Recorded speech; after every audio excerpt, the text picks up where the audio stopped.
Hello friends, आप सभी का स्वागत है आपके यूट्यूब चैनल डी स्टडी 98 में। फ्रेंड्स, आज की इस वीडियो में हम डिस्कस करेंगे ईवीएस एनसीईआरटी का पूरा निचोड़। इस वीडियो में हमने उन सभी क्वेश्चन को भी इंक्लूड किया है जो आपके 16 दिसंबर से लेकर 21 जनवरी तक सीटेट के एग्ज़ाम हुए हैं, उनमें पूछे गए थे। तो इसमें हमने पॉइंट टू पॉइंट सभी क्वेश्चन को लिया है। तो अगर आप इस वीडियो को पूरा देख लेते हैं तो सीटेट के एग्ज़ाम में आप अच्छा स्कोर कर पाएंगे। जो आपका 15 मार्क्स का ईवीएस वाला पोर्शन आता है उसमें आप इजीली अच्छा स्कोर कर पाएंगे। तो फ्रेंड्स, वीडियो स्टार्ट करते हैं। इसमें हमने सभी इंपॉर्टेंट पॉइंट्स को लिया है। सबसे पहले देख सकते हैं, जैसे कि आप यहाँ पर लिया है हमने निम्न स्थानों पर बनाए जाने वाले सामान्य घर। यहाँ से आपको बहुत ज़्यादा क्वेश्चन देखने के लिए मिलते हैं। अगर आप प्रीवियस ईयर क्वेश्चन पेपर उठाकर देखेंगे तो यहाँ से आपको क्वेश्चन देखने के लिए मिल जाएंगे।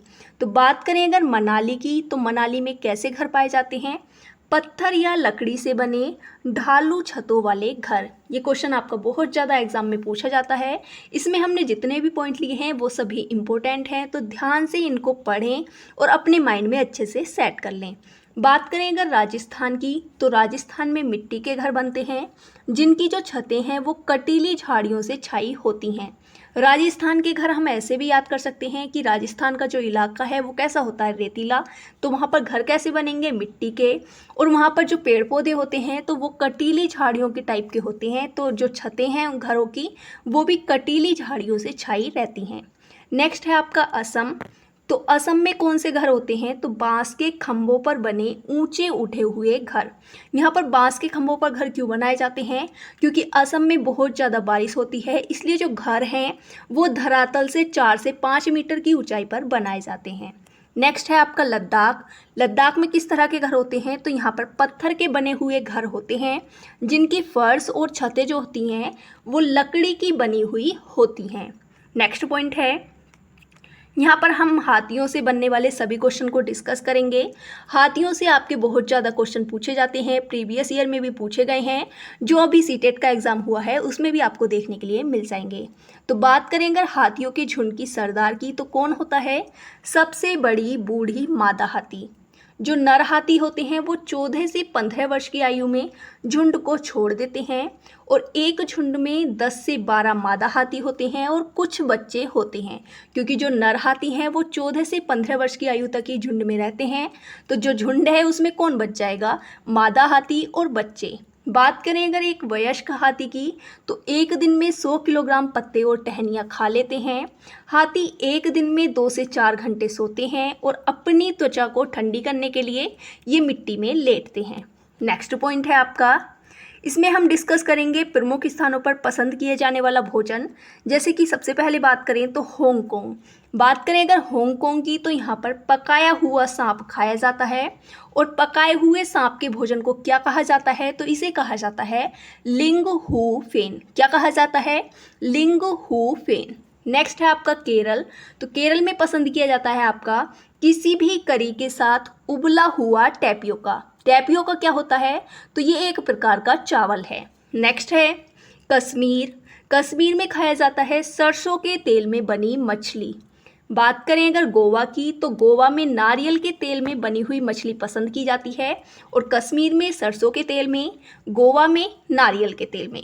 नेक्स्ट पॉइंट है, यहाँ पर हम बात करेंगे जानवरों की त्वचा पर कुछ डिज़ाइन जो होते हैं वो किसके कारण होते हैं? तो वो बालों के कारण होते हैं। जैसे कि आप बाघ, जिराफ और बकरी की त्वचा पर डिज़ाइन देख सकते हैं। जो मधुमक्खी होती हैं, मधुमक्खी के छत्ते में केवल एक रानी मधुमक्खी होती है जो कि अंडे देती है। रानी मधुमक्खी अंडे देती है और ये अंडे कब देती है? तो अक्टूबर से दिसंबर के मंथ में देती है। मधुमक्खी से भी बहुत ज़्यादा क्वेश्चन देखने के लिए मिलते हैं। तो ये सभी पॉइंट जो हैं आपके एग्ज़ाम की दृष्टि से बहुत ज़्यादा इम्पोर्टेंट है। एक एक पॉइंट को ध्यान से पढ़िए और अपने माइंड में सेट करते चलें। बात करें अगर चटनी के साथ ढोकला, लेमन राइस और मिठाई कहाँ पर खाया जाता है? तो ये गुजरात में बहुत ज़्यादा फेमस है। नेक्स्ट है फेरी। तो फेरी क्या है? एक प्रकार की नाव है जो केरल में प्रयोग होती है। किस लिए प्रयोग होती है? तो नदी को पार करने के लिए। नेक्स्ट पॉइंट है कर्णम मल्लेश्वरी। तो कौन है कर्णम मल्लेश्वरी? तो एक वेट लिफ्टर हैं। कहाँ की हैं? आंध्र प्रदेश की रहने वाली हैं। क्या करती हैं? क्योंकि ये वेट लिफ्टर हैं तो भार को उठाती हैं। इस तरह के क्वेश्चन बहुत ज़्यादा पूछे जाते हैं कि कर्णम मल्लेश्वरी कहाँ से संबंधित है या किस खेल से संबंधित है।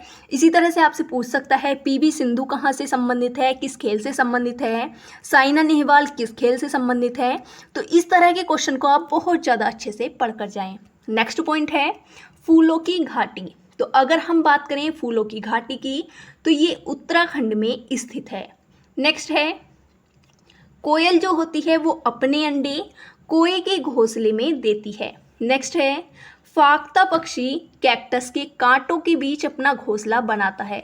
इस तरह के क्वेश्चन बहुत ज़्यादा पूछे जाते हैं कि कौन सा पक्षी कांटों के बीच में घोंसला बनाता है। तो राइट आंसर क्या हो जाएगा? फाख्ता पक्षी।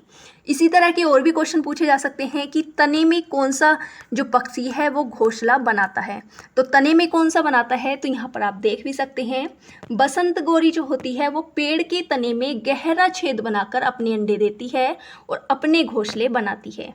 बात करें अगर गोरैया या कबूतर की तो ये पुराने घरों में अपना घोंसला बनाते हैं। नेक्स्ट पॉइंट है भारत के विभिन्न राज्यों में स्कूल पहुंचने के साधन। यहाँ से आपको बहुत ज़्यादा क्वेश्चन देखने के लिए मिल जाएंगे। तो बात करें अगर ट्रॉली की तो ट्रॉली कहाँ पर यूज़ की जाती है? लद्दाख में।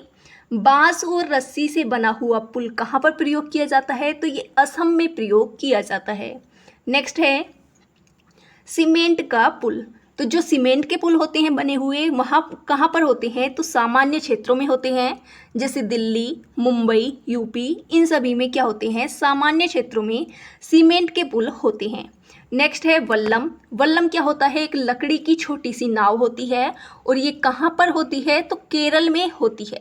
केरल में ऊपर एक पॉइंट और बताया था, फेरी नाव की नाम की एक नाव होती है जिसका प्रयोग नदी पार करने के लिए किया जाता है। नेक्स्ट पॉइंट है ऊंट गाड़ी। बात करें अगर ऊंट गाड़ी की तो ये कहाँ पर पाई जाती है? राजस्थान में। ऊबड़ खाबड़ पथरीले रास्ते तो ये कहाँ पर होते हैं? उत्तराखंड में। नेक्स्ट है आपका ट्रेन टिकट से लेके क्वेश्चन। तो ट्रेन टिकट से कैसे क्वेश्चन बन सकता है कि ट्रेन टिकट पर क्या क्या अंकित होता है? तो क्या होता है? एक तो ट्रेन का नंबर दिया होता है, बर्थ एवं डिब्बे का नंबर होता है, किराया होता है और दूरी होती है और सफ़र शुरू होने की तारीख होती है। नेक्स्ट पॉइंट है जो बरगद की लटकी हुई शाखाएं होती हैं वो क्या होती हैं? जड़ें होती हैं। और ओक वृक्ष की बात करें क्योंकि ओक वृक्ष से बहुत ज़्यादा क्वेश्चन देखने के लिए मिल जाते हैं। तो ओक वृक्ष कहाँ पर पाया जाता है? तो ये ऑस्ट्रेलिया में पाया जाता है। क्वेश्चन आता है आपका ओक वृक्ष कहाँ पाया जाता है? तो कहाँ पाया जाता है? ऑस्ट्रेलिया में। नेक्स्ट पॉइंट आ सकता है कि कौन सा पेड़ ऐसा है जिसकी जो जड़ें हैं वो बहुत ज़्यादा गहराई तक होती हैं जिसके कारण हम पानी निकालते हैं। ये पानी जो है वो पेड़ के तने में जमा रहता है। तो कौन सा वृक्ष है? ओक वृक्ष। तो इसकी जड़ें जो होती हैं वो पेड़ की लंबाई की 30 गुना गहराई तक ज़मीन में जाती हैं जब तक कि वे पानी तक ना पहुंच जाएं। यह पानी पेड़ के तने में जमा होता रहता है। यहाँ के लोग तने के अंदर पतला पाइप डालकर पानी निकाल लेते हैं। नेक्स्ट पॉइंट है यहाँ पर चींटियों के बारे में बताया गया है। चींटियों से, रेशम के कीड़े से आपको बहुत ज़्यादा क्वेश्चन देखने के लिए मिल जाएंगे। तो चींटियाँ क्या होती हैं? एक लाइन में क्यों चलती हैं? तो इसलिए चलती हैं क्योंकि ये चलते हुए एक विशेष प्रकार की गंध छोड़ती हैं जिससे बाकी चींटियाँ जो होती हैं वो रास्ते का पता लगा लेती हैं। बात करें अगर रेशम के कीड़े की तो जो रेशम का कीड़ा है वो अपनी मादा को कई किलोमीटर दूर से ही उसकी गंध से पहचान लेता है।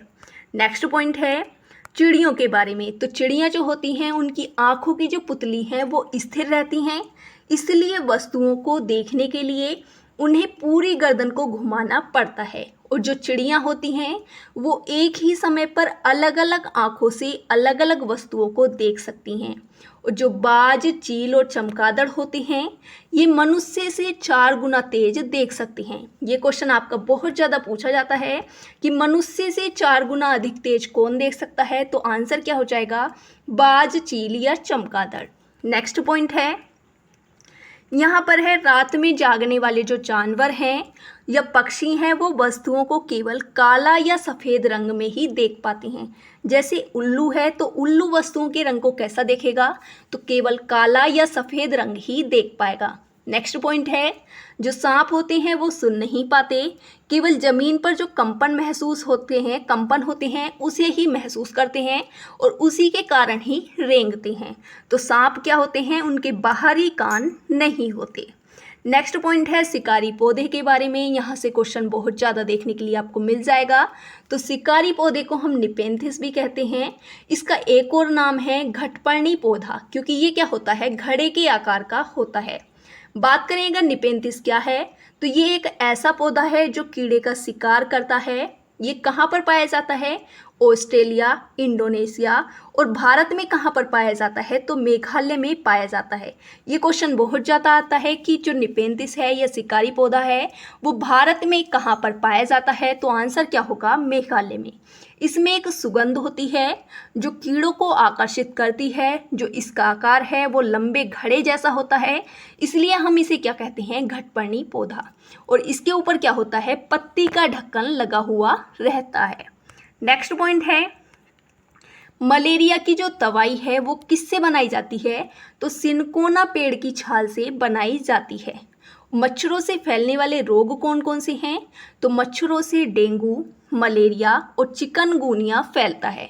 मलेरिया कौन से मच्छर के काटने से फैलता है, तो ये मादा एनाफ्लीज नामक मच्छर के काटने से फैलता है। और जो डेंगू और चिकनगुनिया है ये मादा एंडीज नामक मच्छर के काटने से फैलते हैं। तो इन दो पॉइंट्स को भी अच्छे से याद रखिएगा। मलेरिया किससे फैलता है, मादा एनाफ्लीज मच्छर से। डेंगू और चिकनगुनिया तो मादा एंडीज मच्छर से। नेक्स्ट पॉइंट है पश्मीना सोल। तो पश्मीना सोल किससे बनाई जाती है, तो ये भेड़ बकरी के बालों से बनाई जाती है। नेक्स्ट पॉइंट है, इसमें हम झूम खेती की बात करेंगे। झूम खेती से भी आपको क्वेश्चन देखने के लिए मिल जाएगा। तो क्या होता है झूम खेती, फसल को काटने के बाद कई वर्षों तक खाली छोड़ देते हैं और फिर दूसरे स्थान पर खेती करते हैं।